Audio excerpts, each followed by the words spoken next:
What's up, guys? It's Heeking here, bringing you another film review, this time on Justice League. Oh boy. Oh boy.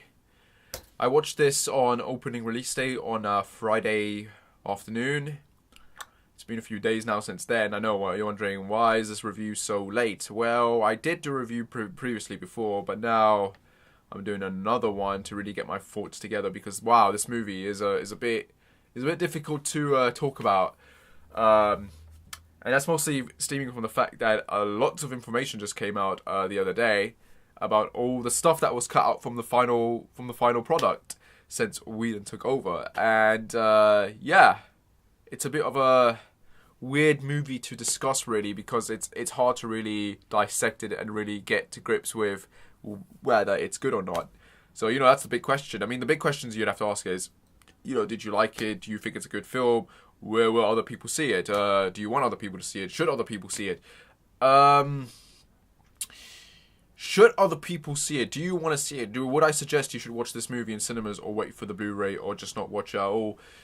If you're a fan of these characters, if you're a fan of Batman, Superman, Wonder Woman, Aquaman, The Flash, and Cyborg, I would say watch this film because this is the first time that we are seeing these characters together live action on screen. Okay, this is something similar to the equivalent of the Avengers, but it's a bit more because these characters are iconic, right?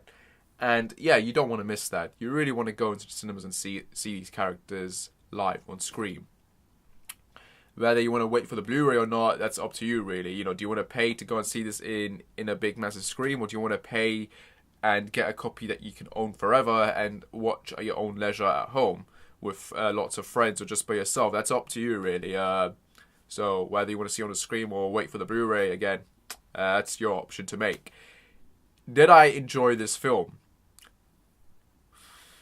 It's a bit difficult to say yes or no. I'm gonna go with how I felt after I saw this movie the first time, and I'm gonna say yes, I did in fact enjoy this film. It was a very fun and entertaining movie, and that's what movies in general should be. They should be fun and entertaining. They shouldn't be boring you. They shouldn't make you want to go to sleep or make you check the watch every 24 seconds. A film especially like this needs to be fun. When it's filled with characters like this, it needs to be fun, and that's something that, in my opinion, Batman vs Superman wasn't. That's something that film got very, very wrong. It was too dark, it was too gritty, it took itself way too seriously than it needed to, and it just didn't work. The theatrical cut and both the Ultimate Edition just were very lackluster when it came to a movie that has two of the best comic book characters, and yet it's not fun, and it's mostly boring. Now, yes, the Ultimate Edition of Batman vs Superman is an improvement over the theatrical cut, but that doesn't change the fact that the movie is hard to watch. It's still a boring mess. There's too much going on, and it's too bloody long. A movie like that should not be 3 hours long, okay? 2 hours, 30 minutes, I'm cool with that. But 3 hours, no. And my biggest problem with this movie, which I'll get to, is the fact that it's way too short. So this movie suffers from a very small running time. But did I enjoy it because it was fun and entertaining? Yes. So now we come to the next big question. Is this a good film, though? Nah, that's the $1 million question. Is it a good film? Considering what I've found out recently and all the stuff that's pouring out now and what the film could have been, I'm going to have to go with yes and no. This movie is fine. But at the same time, you can understand the criticism. This movie is getting ripped to shreds. And to be honest, the amount of criticism that it's gathering is unjustified. Some of the criticism is fair. A lot of it is not. This is not a terrible movie. This is not a bad movie. This is a watchable film.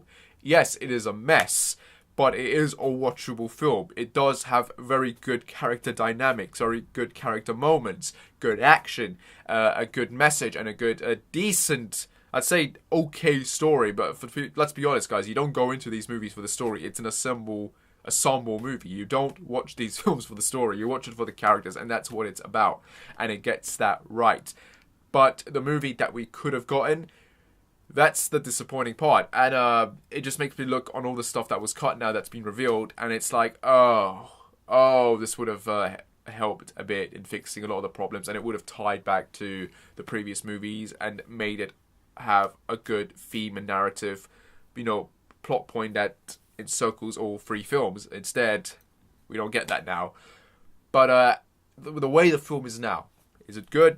It ranges from good to okay. It's not great, but good. God damn it, this movie is not terrible by any means. It is a fun and entertaining flick, and that's what you want to see when you go and see a movie called The Justice League, starring Batman, Superman, Wonder Woman, all these other characters. That's what you want, and that's technically what you get.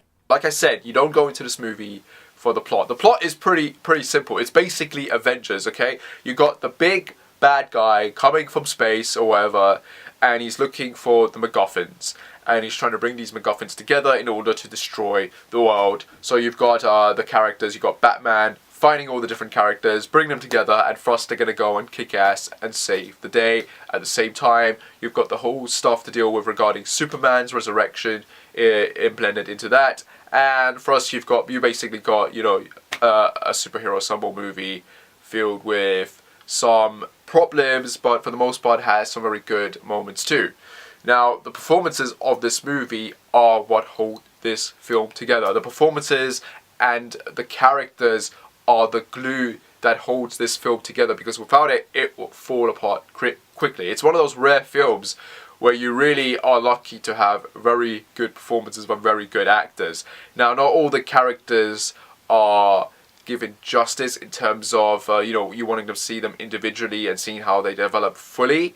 In the end of the day, this is an introduction for a lot of these characters. You have to keep in mind, Batman, Superman already got his movie. He got another movie again with Batman vs Superman. Batman was introduced in that. He had a lot of focus in that. Wonder Woman got her own solo film. So those three characters and their side characters and their worlds are already established. This movie's job now is to introduce audiences to The Flash, to Aquaman, and Cyborg, and to the main villain, who, if you watch the Ultimate Edition of Batman vs Superman, had a little cameo introduced in that. But for the most part, these are new characters, and it has to go through all of these individual characters. It has to go through, sorry about that again, it has to go through all the different storylines with their characters and their side characters, bring their world into it. If you're not a comic book fan, if you don't know these characters, you're going to be confused as hell. But if you are familiar with these characters, if you do read the comics and you know who these characters are, if you watch the cartoons and the other shows, you're basically one step ahead of most people watching this. So you're already comfortable, but pretty much with what's going on. You understand everything that's happening here. But for a general audience viewer, they're going to be confused as shit. And this movie has to go through this method of having to do that. And that the first entire act of this movie is pretty much introducing these characters. And I have to say, the first act is fine. The way it goes through the motions of introducing us to The Flash, Ezra Miller's character, introducing us to Cyborg, Ray Fisher's character, and Aquaman, played by Jason Momoa, who played Khal Drogo in Game of Thrones. So yeah, the way it introduces these characters is done very well. Flash is very quirky, very shy, very fun, very funny, and he's also a rookie. This is a guy who's never gone into a fight before, and he's probably the only character in a way that gets his own arc, basically, because he has to sort of basically make himself realize that he has strength and he can do a lot more good than he could before. But for the most part, he's the guy that's going around saving a lot of people's lives, and he's also sort of Batman's protege. So you kind of get that dynamic with those two characters there. Then you have Aquaman, who you could technically take out of the movie, because the only reason he's there is because the MacGuffin that the villain is after is in Atlantis. So that kind of gets Aquaman involved in everything. But for the most part, besides one major thing that he does in an action sequence when he first appears to help the team, after that he's just basically sort of there. But he adds a nice dynamic. He's a badass character. He's the character that's there to sort of tells us that yes, Atlantis exists, and he's a powerhouse in his own right. He's not as strong as Superman, but he does hold his own, and he gets some very good moments in this movie. He gets some very good character moments. He gets some very good action sequences. So for the most part, this is a character that I enjoyed, and that's the thing. The key thing you need to ask yourself is when watching this movie is, did you enjoy these performances and these characters? And I did. I really, really did. And it makes me want to see more of these actors playing these characters. And I want to see their solo films as well, because it did get me invested. This film made me invested in these guys. So that's an important thing you need to keep in mind. Then, of course, we have Cyborg's character played by Ray Fisher, who's sort of the emotional heart of this film in a way. A lot of these sequences apparently were cut from the movie, but you can tell from his performance that, yeah, he's going for this very, am I a monster, am I not, sort of Frankenstein's monster kind of feeling here. And that's cool to see. He's sort of, the way he acts, the way he performs compared to the others, kind of brings this movie to a sort of very serious and ground level. And that's good to see. It's good to see that kind of tone. So yeah, the tone. As you all know, this movie was technically directed by two directors, Zack Snyder, and then later on when he dropped out because of unexpected circumstances regarding his daughter's unfortunate suicide, Josh Whedon was called in to help out to finishing the movie. And you can basically notice what Whedon's influence on this film has been. When you compare the trailers, you can see that, yeah, he definitely helped in making this movie a bit more brighter. So the consistency that was there with with Man of Steel and Batman vs Superman is no longer here with Justice League. You can see that the authenticity or the authenticity or whatever you call it is very different from those two previous movies. And then of course you get a lot of sequences where the characters have very quiet or very tense moments, and apparently those were done by Whedon, so that's a welcome addition. But there's also moments in this movie where there's a bit more humor in that, and the original plan was always for this film to have a more light-hearted tone. I mean, Snyder himself did confirm this, so this isn't something that Whedon just threw in there. This movie was always going to go for those kind of tones, but some of the jokes in this movie land and some of it doesn't, and you can instantly tell which ones are Whedon's and which ones are Snyder's. And yeah, if you're wondering, whether or not you can differentiate which director did what, you can. For the most part, you can. But some people will be like, oh, well, Snyder did this, but that's actually not the case. Whedon did that. But yeah, there is a definite distinction between the two's works, and you can tell that, yeah, this isn't made by the same person now. And whether that's a good or bad thing, I don't know. Personally, like I've already said, I'm a bit annoyed with the discovery about a lot of sequences that were cut, and that's mostly due with the fact that Warner Brothers head did insist that this movie has to be under 2 hours long, because the shorter a movie is, the more screaming it can have, and more of this. But clearly that didn't work because this movie apparently is doing poorly in the box office. So making a shorter movie just to get more cash in the end didn't pay off. And this is another example of Warner Brothers just interfering with a director's work when they shouldn't. This is the third time this has happened. Man of Steel didn't have any problems. Wonder Woman didn't have any problems. I guess that's why a lot of people like those two films. But, Batman vs Superman had a lot of problems until we got the Ultimate Edition, though that doesn't help a lot, really. It is a decent film, but it's still boring as hell, in my opinion. And then, of course, Suicide Squad was just a hot mess all around. So now you got Warner Brothers screwing with this film. And there's a lot of stuff that was cut that would have actually benefited the movie. More backstory for Aquaman, a bit more with The Flash, and a hell of a lot more with Cyborg that apparently didn't make the final cut. And a lot of Superman's scenes apparently were changed. Apparently there were a lot of things there with Superman, at least when he's recovering, that would have tied back to Man of Steel, and a lot of that was taken out, unfortunately, and changed and reshot by Whedon to make it more simpler and hopeful and glowing. And I don't mind that. I have to say, Superman in this movie is at his best, in my opinion. That hopeful Superman, that smiling Superman, that team Superman that we wanted to see, we finally see in this movie. I mean, the way they also bring his character back was very, very unexpected. I think a lot of us assumed they were going to go with the whole evil route, but they didn't exactly do that, and that's a welcome addition. And the way this film just does it is fine, but it could have been better. That's one of the biggest problems I have in this film, in that it rushes over things a bit too quickly. And of course, we got Batman, Ben Affleck. He does a decent job. He's basically the Nick Fury of this movie. He brings the team together, and he's basically suicidal at this point. He's very guilty about what he did, and he's very suicidal to the point where he does want to die by the end of the film. But that doesn't happen, of course, because you got the team there now helping each other out, and they pretty much say, they pretty much make him realize that, no, this isn't how he's going to go out. He needs to stay alive and focus on being a team player now. Like, This is basically his redemption arc. That's kind of Bruce Wayne's arc in this movie. He wants to fight redemption because he feels guilty about a lot of the stuff that went wrong in the previous film. And it's nice to see that. It's nice to see that aftermath. It's nice to see that Superman's death does have consequences. You know, his death does bring in this threat, and it does have consequences. But speaking of the threat, the main villain, that's the point where this movie just sort of fails, in my opinion. I mean, that is... This is not a good villain, guys.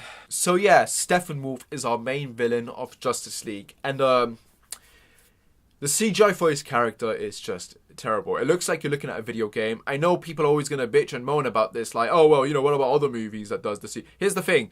If I have to compare this to, say, the Marvel movies, I don't have a problem. The CGI in those films looks at least somewhat consistent. And, you know, for movies like this, it always makes sense to have a lot of CGI. Okay, that is understandable. But for a character that you could have just hired an actor to play and to wear a costume and makeup, there was no need to go with the whole CGI route. It doesn't work well. We already had Doomsday, we had Ichabod or whatever from Suicide Squad. It does not work well. The effects for those characters was terrible, and the effects here are even worse. So I don't understand why we couldn't just get another performance like General Zod. Like, just get an actor in a suit and a costume. Why do you have to go with the whole motion capture CGI thing? It doesn't work, sorry. And it just sucks it. It puts you off the movie. And the villain is, for the most part, terrible because he's very underwhelming. In terms of being a physical threat for the Justice League, he's good. Okay, I'm going to give it that. If there's one thing this movie did right was give us a physical villain. I mean, compare this to the Avengers, right? Or Age of Ultron. You had Ultron, a CGI character, and as a physical threat, he was a joke. Psychological-wise, they got that right, but physical-wise, he was a joke. So Steppenwolf here, on the other hand, is a bit better than that in terms of the fact that, yeah, as a physical threat, he is sort of a badass. He does kick ass. In terms of a psychological threat, not so much. And that's kind of what's wrong with this character. He's very underwhelming, very underdeveloped, and his entire purpose and role in this movie is a cliche. And it just doesn't really work. But at the same time, in the end of the day, this movie is about the characters and not the villains. So, you got to sacrifice one thing for the other. And because this movie is also under 2 hours, you can't really do much with a villain when you're introducing 6 other new heroes into the plot. But still, it would have been nice to get some sort of development. Again, little rumors here going around that there were some scenes with him that would have actually explained his motivation and plot, but those were cut to save some running time. So I don't know which is true or not. But as far as villains goes in these movies, this is definitely one of the worst. I definitely loved Michael Shannon's performance as Zod in Man of Steel, and I definitely think I prefer Jesse Eisenberg's Lex Luthor a lot more than I prefer Steppenwolf here. Like, I don't like the way this character was handled, and to be fair, for a lot of audience members, they're not going to know who this character is, so it's a win and lose situation. You want a good villain, you're not going to get it, but if you just want something for the heroes to fight and defeat, then that's a fair enough job, which also brings me to the Parademons. They're basically like the Chitauri from the Avengers, but the difference being that those guys were sort of being built up, and they only appeared at the end, and these guys appear throughout, and yeah, they're just big, giant, humanoid insects, really, that get taken out very easily, which is a bit weird considering one of them knocked Batman unconscious in the Nightmare flashback. But yeah, it's a bit of 50-50 here going with these things, going with these elements. Which then brings me to, like I've already said, the CGI is, for the most part, in this movie is hit and miss. Steppenwolf is terrible, the Parademons are passable, and some of the effects are noticeably bad, especially Superman's mustache, which, as you all know, involved the actor working on Mission Impossible 6 and growing a mustache, and they couldn't shave it off for this film, so they had to digitally remove it, and it is very noticeable. If you didn't know about this, and you just watch this film without noticing it, then good for you. But I knew about this, and the whole time I'm just looking at his lip, and it's noticeable as hell. It is cringe-worthy. It is bad. The effects for this are very bad. And there are some background issues, again, that were probably from the reshoots. You can tell some of the backgrounds are fake.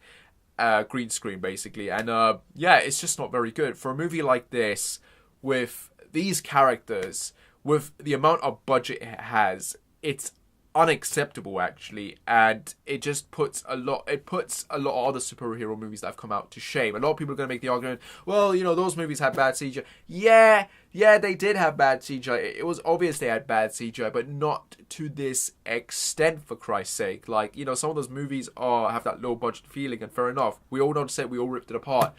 But for the most part, those were like, solo movies? This is an assemble movie. This is it. This is the big one. And they did not do a good enough job with the effects, unfortunately. And yeah, it could have been so much better. So yeah, the other problem with this movie, the whole final battle, really. I mean, in terms of action sequences, you get, if there's one thing I could say about this movie, like I said, fun and entertaining, mostly the reason for that is because this movie has a lot of action, set pieces spread about the film. So you're never bored. It's not like Man of Steel or Batman vs. Superman, where a lot of the big stuff happens towards the final hour. No, this movie is balanced very well in terms of how many sequences it has in terms of action. And there's a lot. And that's a good thing. You get one moment with Batman, you get that moment with Wonder Woman, one with the Amazon Warriors versus Steppenwolf when he makes these pretty cool villain entrants. And then, of course, you got the main sequence where the team sort of comes together for the first time to take him on. And it's a very terrific sequence filled with very cool moments. The Flash does his thing, Wonder Woman does her thing, Batman does his thing. Every character gets the moment to shine. And it's a cool sequence. To say that this was a bad sequence, it's not. It's a very fun sequence. And the tunnel, I'm talking about the tunnel scene, by the way. It was cool to see that. It was cool to see sort of Aquaman coming at the last minute to help the team. But that's one of the biggest problems, really, is the lack of build-up. If there's one thing I can say about the Avengers was that it managed to build itself up. You had a bunch of solo films, and then you had the big movie, and it didn't disappoint with what it tried to give you. When we got to the final battle, there was an epic, grand scale to it. The final battle in this is very low-key. The stakes feel very low. I mean, you got a villain that's planning to destroy the world, and you don't get that sense of feeling, that sense of threat from it. Again, apparently there were sequences that would have showed the entire world being threatened and you would have seen various characters' reactions to it, but that was all cut. It makes you again wonder what the hell went wrong with the editing of this movie, and the answer is Warner Brothers. They are the real villains of the DC universe. They don't want to make a good film. They just want to sell something and make a quick buck. But it's disappointing we didn't get that. Instead, apparently Whedon did this entire thing with this Russian family, which the movie cuts back to most of the time.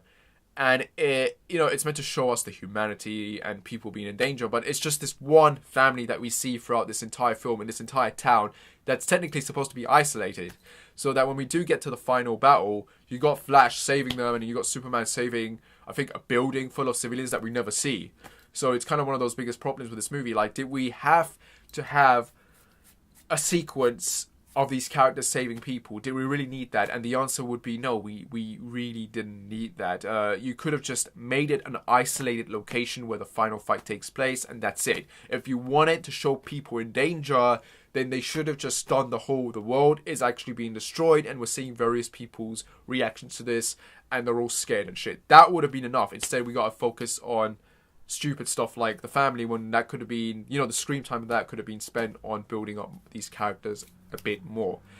But the final battle as a whole isn't as grand as you expect. You don't have giant space whales coming through. You don't have civilians, police officers, and everyone just sort of screaming and running for their lives. It's just a bunch of heroes going in, kicking ass, and this one family, and a bunch of unseen civilians being saved. And that's it. And it's not as grand as the Avengers films make it. When those films, when it shows people getting saved, you see people getting saved, and that here is just, oh yeah, here you go.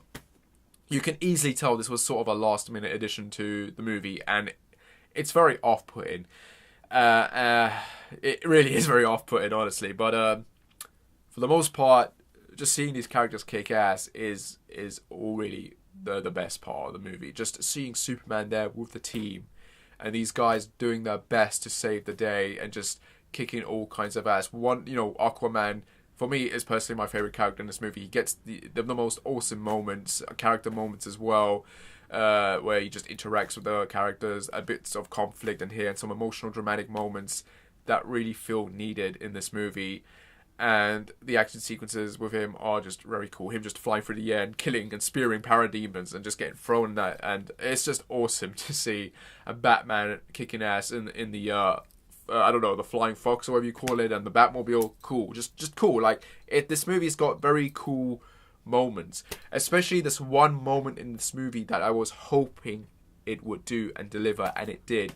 And it's a moment that pretty much involves the whole team. And it was so cool to see. I just wish it was just a bit more longer and that the effects were better. But it's cool to see this moment on the screen. And you get this very cool moment with the Flash and this character. And it's like a holy shit moment. And it works so bloody well. And I love it. I love it. It's moments like that that make me enjoy this movie. It is disappointing from a certain point of view, and it's especially disappointing now that, for me especially, when I know there's a lot of stuff that would have helped this movie be better. But I'm not gonna lie, it was a very fun and entertaining movie despite the flaws. So yeah, guys, how would I rate this film? Well, like I said, the performances and the characters are what hold it together. These characters are awesome. Batman, Superman at his best, Wonder Woman, Gal Gadot is amazing. From the day one when she was casted, I never had a problem with her, and she shines. This movie really goes into, you know, setting her up as the lead, as the real leader of the team, because she's the one with the most experience, and it makes sense to do that. You see that dynamic and conflict with her and Bruce Wayne, and maybe some sexual tension, but the movie never goes to those limits, to that far to point it out. And it's just nice to see these people just interacting, becoming friends and becoming a team and doing the best they can to help save the day. Flash is funny. Ezra Miller does a good job with his character. Aquaman is badass, with a man who's very strong but with a heart of gold. And Cyborg is just, you know, for a guy who's a robotic abomination, he has a lot of heart, and it's good to see that dynamic and these interactions. It's the best and most fun part of the movie. The action sequences, what there is, are very original, very unique, and very done well. And yeah, the villain sucks. Physical wise, he's great, but in terms of just being a sort of character that you can, you know, relate to or think is cool, it's not. He sucks. Some of the special effects in this movie suck. There could have been more moments to flesh out the story and the characters a bit more. Some of the humor lands flat. Some pointless additions to this movie where, you know, the Russian family, and yeah, the final battle could have been a bit more better, but it is what it is. Is it fun? Is it entertaining? Does it do a decent job? Yeah. Does this movie deserve the amount of criticism that it's getting? Hell no. This movie is not that bloody bad. It's not the end of days. It's not the worst comic book movie. It's probably one of the better ones, actually. And this movie should get more praises than getting hate. And yeah, it's just another example. It pretty much 100% confirms that Rotten Tomatoes is biased as hell. A lot of the criticisms are very unjustified. It's a decent film. Definitely see it if you love these characters. My overall score for this movie is a 7 out of 10. 7 out of 10. Yeah, I don't know what more I can really say. I honestly thought I was going to go into this review to hate it a bit more, considering what we found out, but I'm not going to do that. This movie stands on its own 2 feet, and if there is going to be an extended cut that will improve this film, I'm all for it. I hope there is. It will make this film a bit better, make the score go up a bit higher. But for what it is and how it does it and how it goes about doing it, it's fine. Yeah, it feels rushed at times, but, you know, the first act works very well, and the final act is cool. The second act is where it suffers a bit, but it's, like I said, it's not the end of days. This is not terrible as everyone is making it out to be. It's a decent, okay, superhero comic book assemble movie that will entertain you and is a lot of fun to see. Definitely give it a watch. And seriously, you know, we gotta stop really listening to criticisms or internet reviewers too much. I know I'm criticizing this film, but what I'm trying to say is, in the end of the day, you need to make up your own mind about whether you like it or not. You know, you should just take what you can from the criticisms and take that into account and just go and watch this movie and just, you know, figure out for yourself whether you enjoyed it or not. I did. I like it. I will be buying this on Blu-ray when it comes out. I'm crossing my fingers there's an extended cut. And yeah, I can't wait to see what the DCU will offer next. I do hope they get their shit together and sort their problems out. But I do enjoy this. I did enjoy it, and I'm hoping to enjoy it more. So yeah. Anyway, guys, as always, like and subscribe, whatever.